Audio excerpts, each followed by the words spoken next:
noite a todos. Eu peço que vocês se coloquem no texto bíblico que nós estaremos meditando essa noite. O texto é Isaías capítulo 52.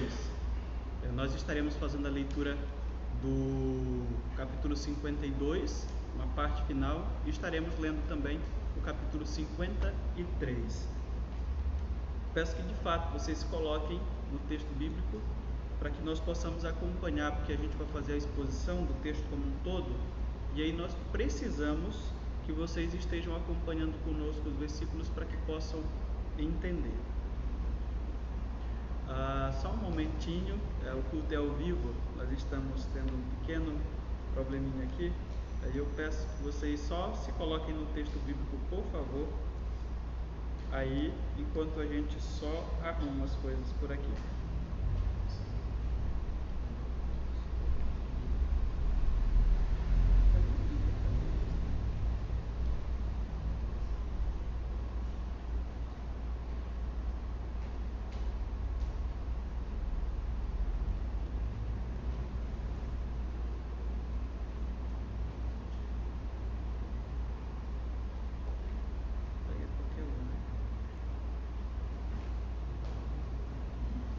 Só um momento, gente.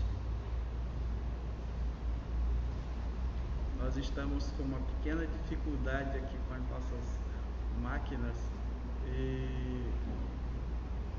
aí nós precisamos da paciência de vocês, que a gente está usando tudo aqui para música e também a gente está usando para pregação. Então, nesse processo de transição, muitas vezes dá algum probleminha.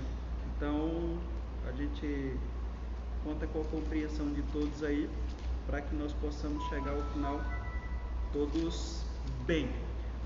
Eu acredito que vocês já se colocaram no texto que nós escolhemos aqui. Então, nós iremos fazer já a leitura dele. O texto diz assim: Vejam, o meu servo agirá com sabedoria, será engrandecido, elevado e muitíssimo exaltado. O texto diz: Assim como houve muitos que ficaram pasmados diante dele, sua aparência estava tão desfigurada que ele se tornou irreconhecível como homem.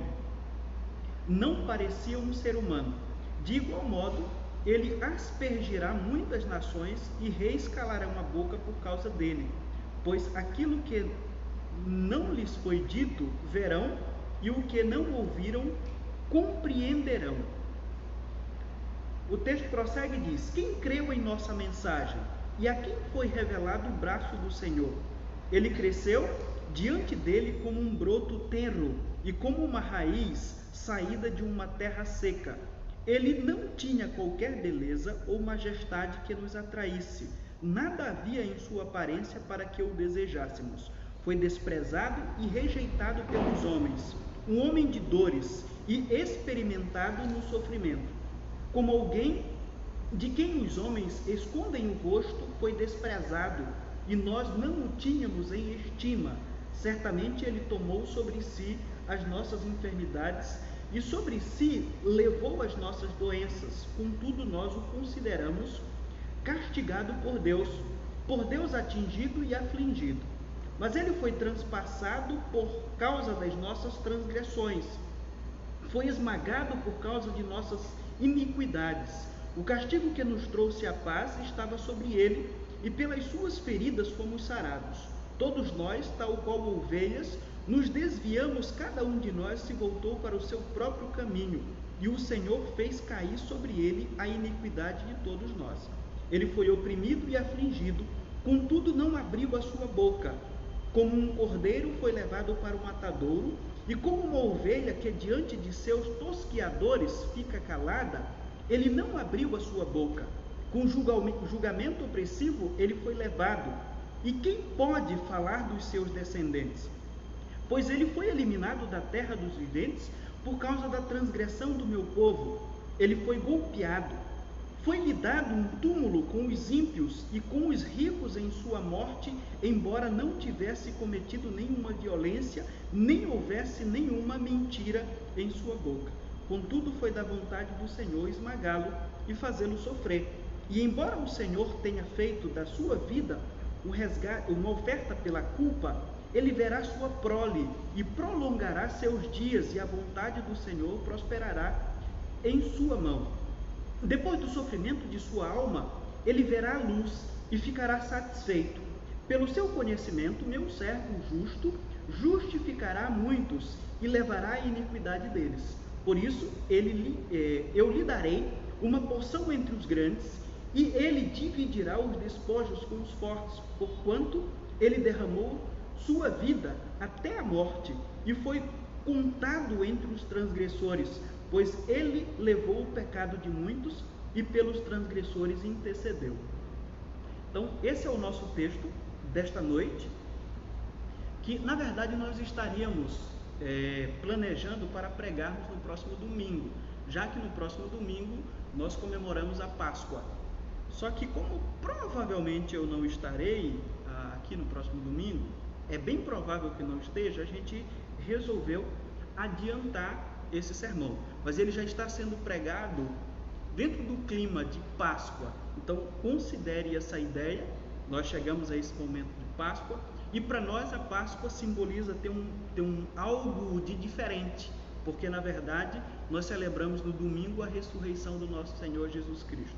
E este texto em si fala sobre isso de uma forma maravilhosa, e eu queria considerá-lo com vocês esta noite. Mas antes da gente considerar o texto em questão, eu queria considerar o contexto do texto, porque eu acredito que o contexto fala muito para nós compreendermos o que um texto está dizendo.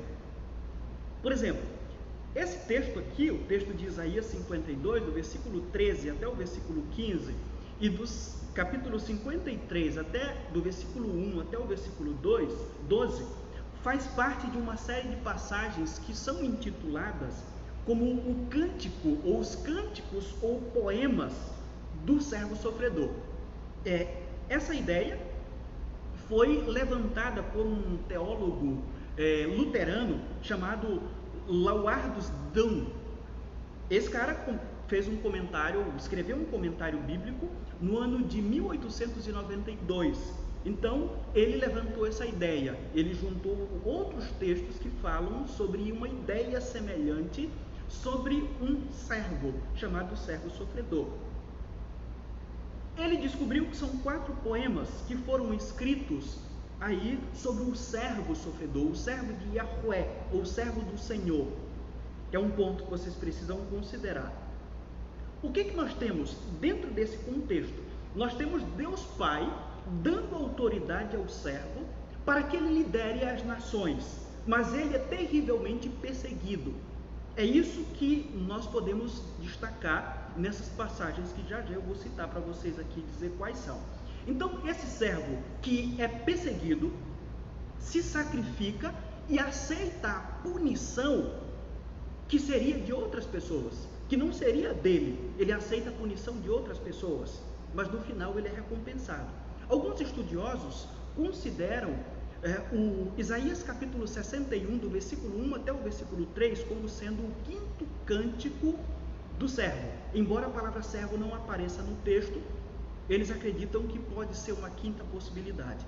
E aqui eu quero citar para vocês o primeiro cântico do servo, para situá-los naquilo que eu estou levantando aqui para os irmãos. O primeiro poema, ou o primeiro cântico do servo, representa Deus falando sobre a escolha de um servo que irá trazer justiça à terra. Olha só como o texto diz: eis o meu servo a quem sustenho, o meu escolhido no qual a minha alma se agrada. Tenho posto sobre ele o meu espírito, ele fará sair juízo às nações. Não clamará, nem levantará, nem fará ouvir a sua voz na rua. Não quebrará a cana rachada, nem apagará a torcida que fumega. Com verdade fará sair o juízo. Não se apagará, nem será quebrado, até que se estabeleça o juízo na terra, e as ilhas esperarão a sua lei. Isso está descrito em Isaías capítulo 42, do versículo 1 ao versículo 4. O segundo cântico do servo é escrito a partir do ponto de vista do servo. Aí o que nós podemos destacar? É um relato de seu chamado por Deus, é isso que nós temos no texto, antes de seu nascimento, para liberar tanto Israel quanto as nações da terra. A gente percebe pelo texto que o servo é retratado como o profeta do Senhor. Olhem só o que diz o texto: ouvi-me, ilhas, e escutai, povos de longe. Yahvé chamou-me desde o ventre, desde as entranhas de minha mãe fez menção do meu nome. Fez a minha boca como uma espada aguda, na sombra da sua mão me escondeu. Fez-me como uma seta polida, na sua aljava me encobriu e me disse: tu és meu servo, és Israel, no qual hei de ser glorificado. Mas eu disse: debalde tenho trabalhado inútil e vãmente tenho gasto as minhas forças, contudo certamente o meu direito está com o Yahvé, e a minha recompensa com o meu Deus.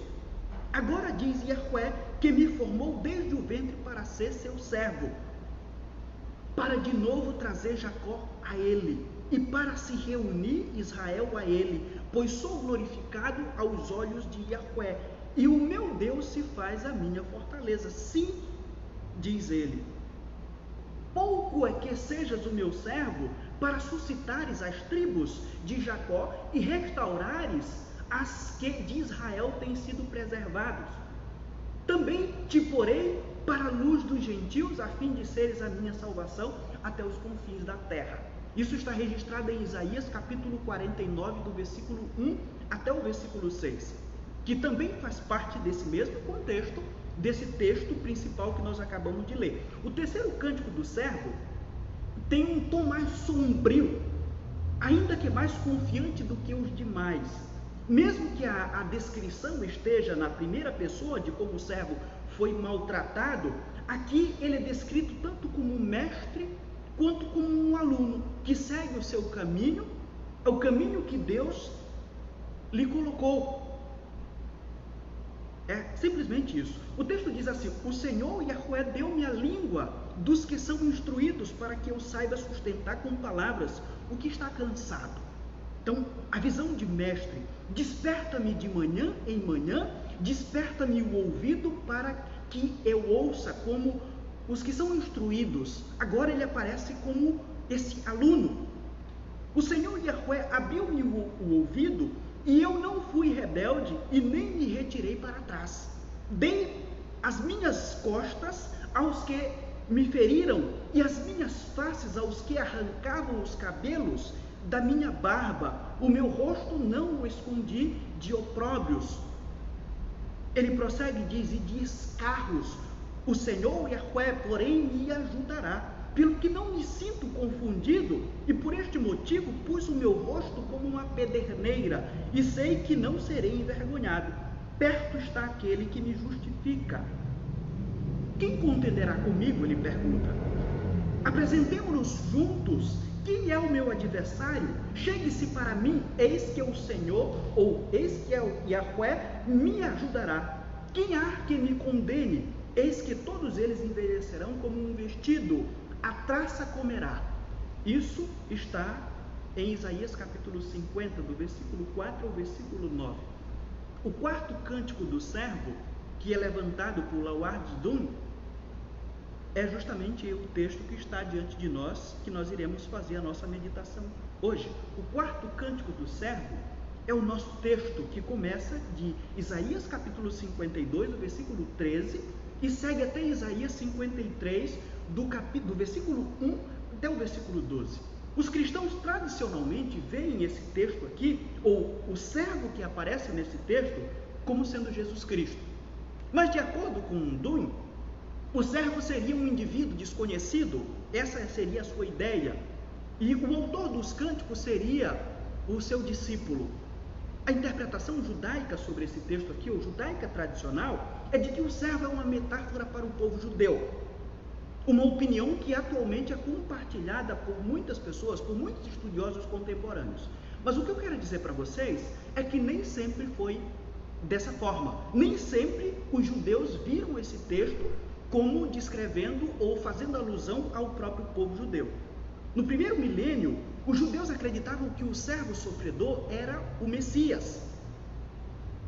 Eles acreditavam que era o Messias. não necessariamente Jesus, o nosso Messias, mas eles acreditavam que o texto se referia ao Messias.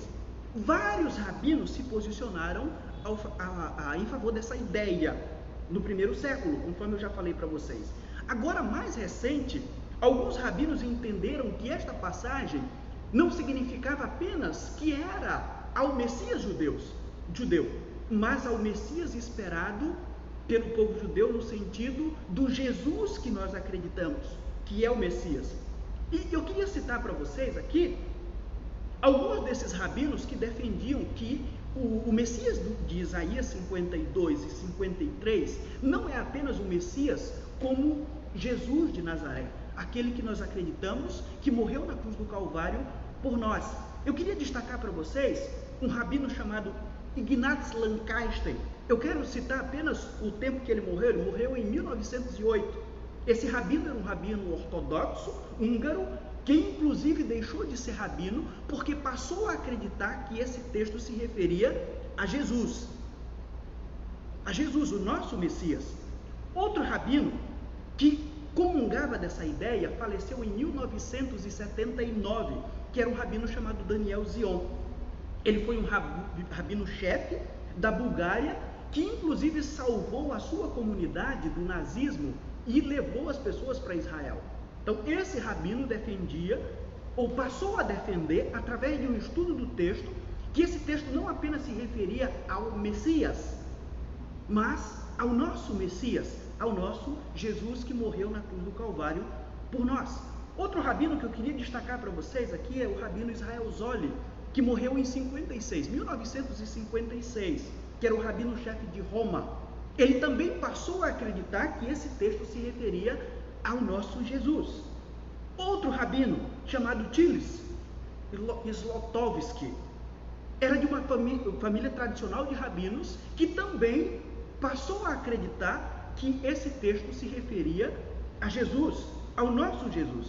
Apesar de inúmeros outros que eu pesquisei, eu não teria tanto tempo de colocar para vocês aqui vários outros. Eu queria me deter a um último rabino, porque é muito interessante o relato, que é o rabino Efraim ben Joseph Eliakim. Ele era um rabino muito importante, o rabino de Tiberíades. Ele era líder dos judeus de língua árabe. Ele se tornou amigo de um reverendo chamado William Wink, da igreja da Escócia em Tiberíades. E esse reverendo, era doutor também, tinha um conhecimento muito profundo em hebraico, inclusive, segundo aquilo que dizem, falava fluentemente o hebraico. E eles ficaram amigos e de repente eles chegaram em Isaías capítulo 53. As conversas eram frequentes sobre isso. E depois deles baterem um bom papo de vários dias, eu queria comentar para vocês aqui o que é descrito sobre o rabino Efraim ben Joseph Eliakim. O texto diz assim: o primeiro templo, ele que considerou antes de entregar sua vida a Cristo e se render de forma verdadeira, entendendo que, na verdade, esse texto se referia a Jesus. Ele diz assim: o primeiro templo foi destruído e a nação espalhada por causa de 3 grandes pecados cometidos por Israel. É o que ele considerou. Mas 70 anos depois, o templo foi reconstruído. Então veio a segunda destruição. E por mais 1800 anos, Israel esteve sem o templo sagrado. Qual foi a causa desta segunda destruição e da maior dispersão? Ele questionou. Idolatria não foi o motivo, ele diz. Não houve falta de zelo para com a Torá ou com os sacrifícios. Ele considerou. Porque Deus nos abandonou por tanto tempo, ele se questionou. Depois disso, segundo aquilo que o texto descreve sobre ele chorou, orou, e nessa oração, chorando, ele ainda relutava a se entregar a Cristo. Então ele acabou concluindo que o segredo de tudo se chamava Sinat Shinam, um ódio sem causa. E aí, depois que ele considerou isso, uma voz mansa clamou em seu coração, e segundo a história nos diz, ele foi confortado pelas seguintes palavras: pare de me odiar, ame-me e eu lhe darei a paz. Desde aquele dia, segundo a história diz, a paz de Cristo invadiu a sua alma e aquele homem verdadeiramente passou a servir ao Senhor.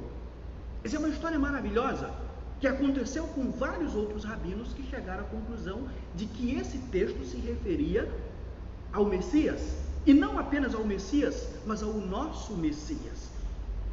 E eu espero que nesta noite, através da breve exposição que nós iremos fazer aqui desse texto, o sofrimento e o triunfo do Messias, o servo sofredor, traga paz à sua alma também.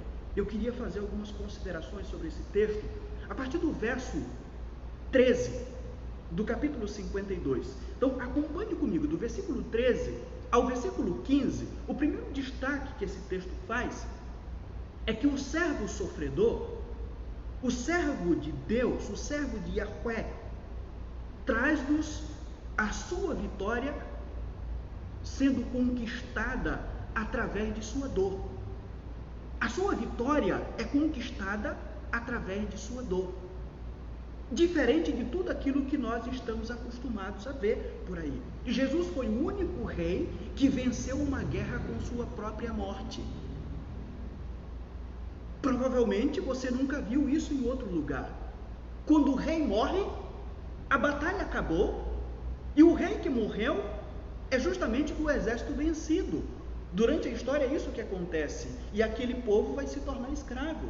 Mas o que nós temos aqui na palavra de Deus é que Jesus Cristo, com a sua morte, ele venceu.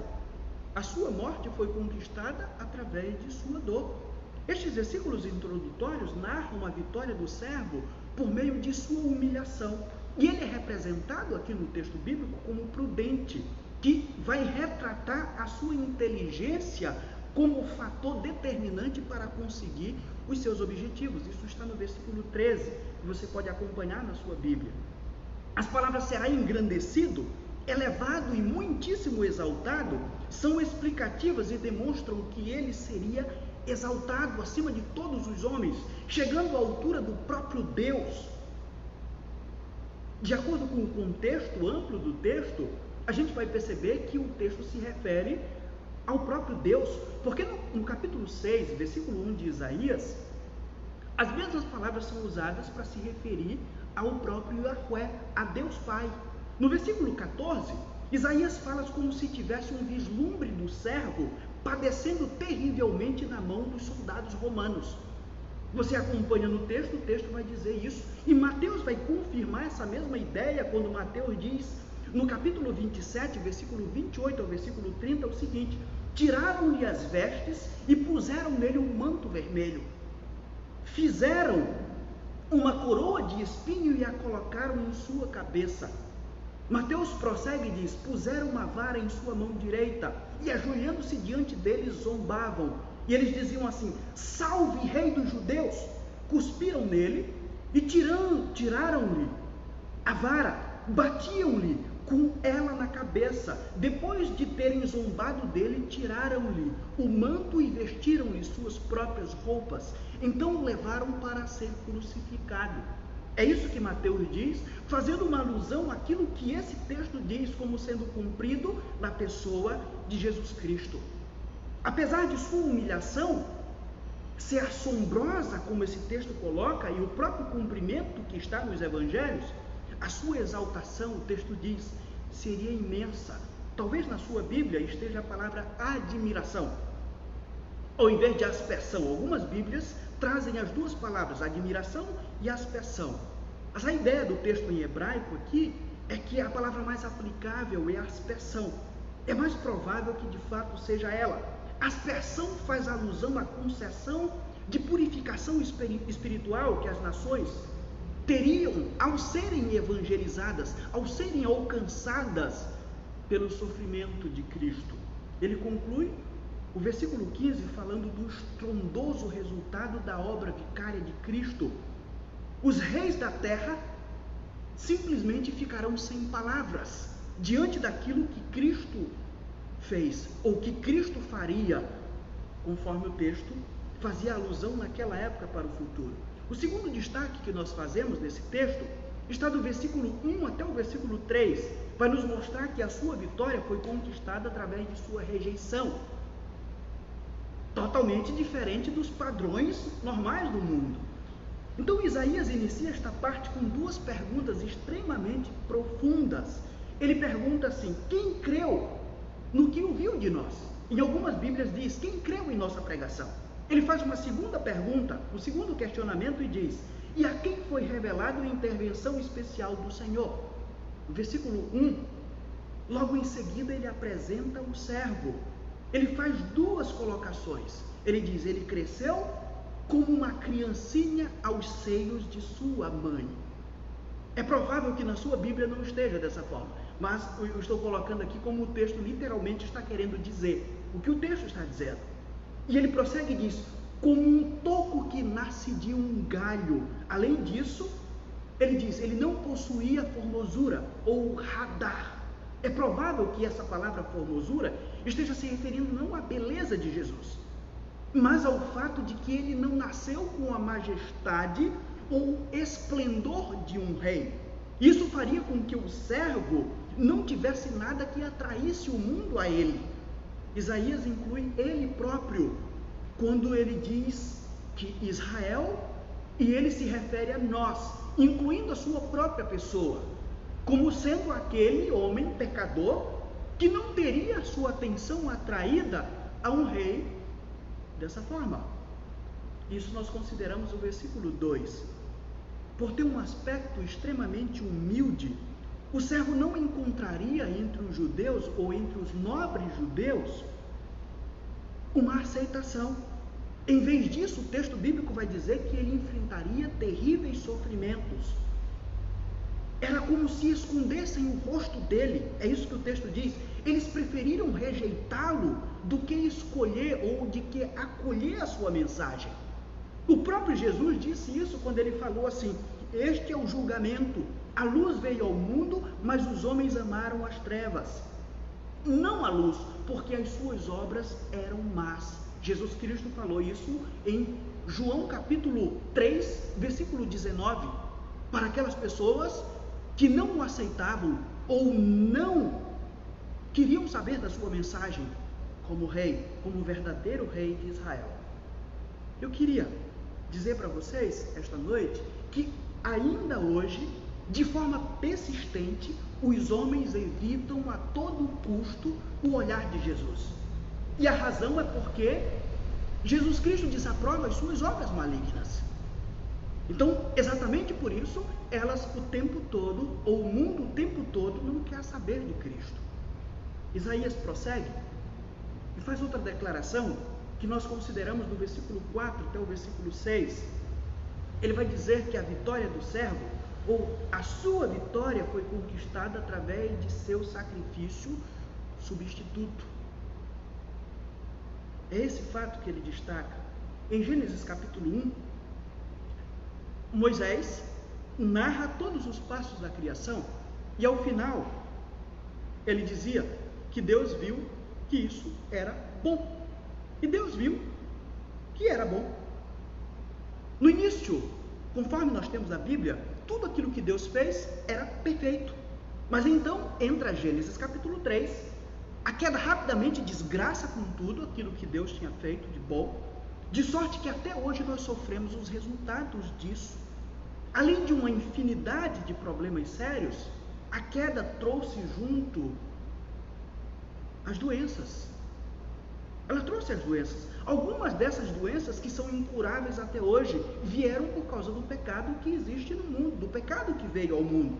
Enquanto novas estão aparecendo o tempo todo, como a que nós estamos enfrentando agora, nesse período de confinamento. O ministério de Jesus, eu queria considerar com vocês, o ministério de cura de Jesus, nos deu uma amostra de que haverá um dia em que todo o sofrimento que nós passamos hoje, que nós somos submetidos hoje, será um assunto do passado. Porque quando Jesus esteve na terra, ele tomou sobre si as nossas enfermidades, levou sobre si as nossas doenças, as doenças que vieram a esse mundo por causa das consequências do pecado. Conforme O versículo 4 nos diz, eu queria considerar um texto com vocês, o texto diz, e assim se cumpriu o que fora dito pelo profeta Isaías. Ele tomou sobre si as nossas enfermidades e sobre si levou as nossas doenças. Isaías cita aquilo que Jesus Cristo faria no versículo 4, e Mateus, um levita, cita em Mateus capítulo 8, versículo 17, como Jesus sendo aquele que cumpriu aquilo que Isaías disse aqui que aconteceria. Ele tomou sobre si as nossas enfermidades e levou sobre si as nossas doenças. Mas como Isaías já havia previsto, o povo não entenderia que a cura de Deus para o pecado estaria ali, diante dele. Mateus diz, em Mateus capítulo 27, versículo 43, o seguinte: ele confiou em Deus, que Deus o salve agora, se dele tem compaixão, pois disse, sou filho de Deus. Quando Jesus Cristo estava sendo crucificado, era assim que as pessoas pensavam.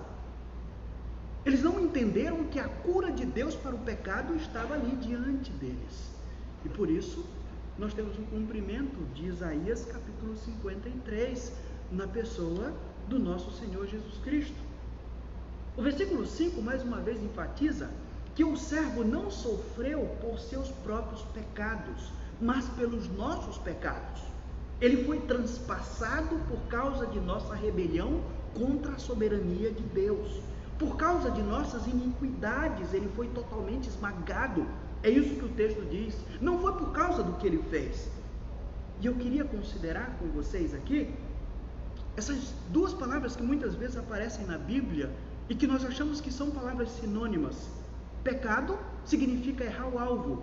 Iniquidade significa sentir-se bem no alvo errado, ou estar confortável diante do caminho pecaminoso.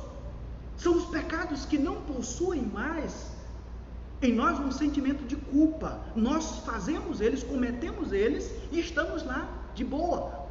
Está tudo tranquilo. Nós não estamos simplesmente errando o alvo. Nós temos prazer em estarmos naquela situação. Isaías está dizendo que o Messias que viria se entregaria por nós, por nossas iniquidades também. Isso me chama a atenção para o fato de que o mundo ainda anda em iniquidade. Existem pessoas que você conhece que têm prazer de viver a vida que vive no pecado. E muitas vezes nós olhamos para essas pessoas e achamos que não tem mais jeito. Elas vão morrer, elas vão para o inferno e acabou. Mas o texto nos diz que Jesus Cristo morreu por pessoas que praticam a iniquidade, que têm prazer em viver no pecado. A Bíblia vai dizer que a cruz pode purificar pecadores assim, pois o castigo que Cristo enfrentou pode trazer a paz, pode trazer a cura. Então Isaías ilustra a condição do pecador. Ele diz que são como ovelhas que não possuem nenhuma capacidade de defesa, largadas de seu par ou sozinhas, totalmente indefesas. Enquanto andávamos em rebelião, aprove ao Senhor derramar sobre o servo as iniquidades de todos nós. Isaías diz isso no versículo 6. Isaías continua e nos fala que a vitória de Cristo, a vitória do servo, a sua vitória foi conquistada através de sua submissão. Versículo 7 ao versículo 9, havia uma lei romana da época de Tibério que dizia que as execuções deveriam ser feitas ou adiadas pelo menos 10 dias depois da sentença. Isso quem diz é um romano chamado Suetônio, historiador romano. Mas com Jesus foi assim? Não foi. Jesus Cristo foi condenado e logo depois ele foi crucificado. Jesus Cristo não teve um julgamento justo. Foi o único ser humano que pisou nessa terra que foi o mais injustiçado, ou mais injustiçado de todos. No caso aqui do servo sofredor, a tirania humana fez com que a sua pena fosse imediata. Todavia ele sofreu de forma passiva, isso que o texto diz, sem protestar quando estava diante de Caifás, diante de Herodes, diante de Pilatos. A Bíblia diz assim: então Pilatos lhe perguntou: você não ouve a acusação que eles estão fazendo contra você? Mas Jesus não lhe respondeu nenhuma palavra, de modo que o governador ficou muito impressionado. Mateus relata isso em Mateus capítulo 27, versículo 13 e versículo 14. Os evangelhos dizem que não foi encontrado nada contra Jesus. Ele não cometeu nenhum crime. A Bíblia diz, Mateus fala também sobre isso, em Mateus capítulo 26, do versículo 59 e versículo 60, ele diz assim: os chefes dos sacerdotes e todo o sinédrio estavam procurando um depoimento falso contra Jesus, para que pudessem condená-lo à morte. Mas nada encontraram, embora se apresentassem muitas falsas testemunhas. O tribunal que julgou o servo sofredor foi totalmente injusto, conforme eu já falei para vocês. E ele foi eliminado em tenra idade. É o que Isaías diz que seria o acontecimento do futuro. Ele foi eliminado sem descendentes, por causa de nossa rebelião contra a soberania de Deus, conforme a gente vê no versículo 8. Embora não tenha cometido nenhuma violência ou mentido, os soldados romanos o crucificaram como se ele fosse um bandido. Isaías disse, e a gente vê isso sendo registrado no Novo Testamento. Marcos registra isso em Marcos capítulo 15, versículo 27, versículo 28. Marcos diz: com ele crucificaram 2 ladrões, um à sua direita e o outro à sua esquerda, e cumpriu-se a escritura que diz: ele foi contado entre os transgressores. A referência era a Isaías, aquilo que Isaías disse que iria acontecer com Jesus Cristo. Apesar de ser pobre, o servo foi sepultado entre os ricos. É isso que Isaías disse que iria acontecer, e é isso que os evangelhos relatam. Mateus capítulo 27 vai dizer isso. Ele diz assim: ao cair da tarde chegou um homem rico de Arimateia chamado José. Dirigindo-se a Pilatos, pediu o corpo de Jesus. José tomou o corpo, envolveu-o num pano, num lençol limpo de linho, e o colocou num sepulcro novo. E ele foi mandado cavar por ele. É isso que o texto diz. Um sepulcro novo de um homem que era rico. A sua vitória foi conquistada através de sua submissão. É isso que o texto bíblico diz. O texto prossegue e vai nos dizer que a sua vitória nos fez a sua recompensa. E isso é maravilhoso. Nesses versos finais aqui, Isaías relata que Deus vê o sofrimento do Messias como a redenção dos nossos pecados. Ele diz que Deus vê os sofrimentos do Messias como a redenção dos pecadores e o triunfo sobre a morte, que é o que nós temos hoje, que nós não deveríamos ficar com medo, porque a Bíblia nos fala sobre isso. Então, acompanhe na sua Bíblia, o versículo 10 deixa muito claro que o sacrifício que Cristo realizou foi pago para Deus e não para Satanás. Às vezes algumas pessoas acham que Jesus Cristo morreu para que fosse como um pagamento a Satanás. Não é isso que o texto diz. O texto diz assim: foi da vontade do Senhor esmagá-lo e fazê-lo sofrer. E embora o Senhor tenha feito da vida dele uma oferta pela culpa, foi Deus que fez o seu filho ser esmagado sob um fardo. É isso que o texto está dizendo aqui. Os nossos pecados pesaram sobre ele e o esmagaram como se fosse um fardo. Isaías usou a palavra hebraica Hashem, que foi traduzida aqui como oferta pelo pecado. O que isso significa ou significava para um judeu? Hashem envolvia o pagamento de 120% dos danos como também a apresentação correspondente de um animal sacrificial. 120%. Ele precisou fazer isso como se ele tivesse transgredido a lei. Todavia, o homem que foi injustamente condenado aos 33 anos de idade e morreu sem deixar descendentes, ressuscitou. É isso que significa a Páscoa para nós. Ele ressuscitou e viu os seus filhos, os filhos da fé, os filhos da fé cristã, que somos nós. E como segundo Adão, fará com que a vontade do Senhor prospere. Prospere neste mundo e prospere em nossas vidas. Prosperando em nossas vidas, prosperará também no futuro, na cidade maravilhosa. Depois de um longo período de escuridão, o Messias, conforme o texto bíblico nos coloca, vê finalmente o resultado de seu penoso trabalho e contemplará isso com satisfação. É isso que o texto bíblico está dizendo. E eu penso aqui que o texto está falando é sobre nós, sobre aquilo que ele fez em nossas vidas, sobre o corresponder que nós damos a Cristo. E aí eu pergunto para você esta noite, Cristo, quando olha para você, ele o vê como um produto do seu penoso trabalho que agora ele contempla com satisfação? Ele contempla você com satisfação depois que ele sofreu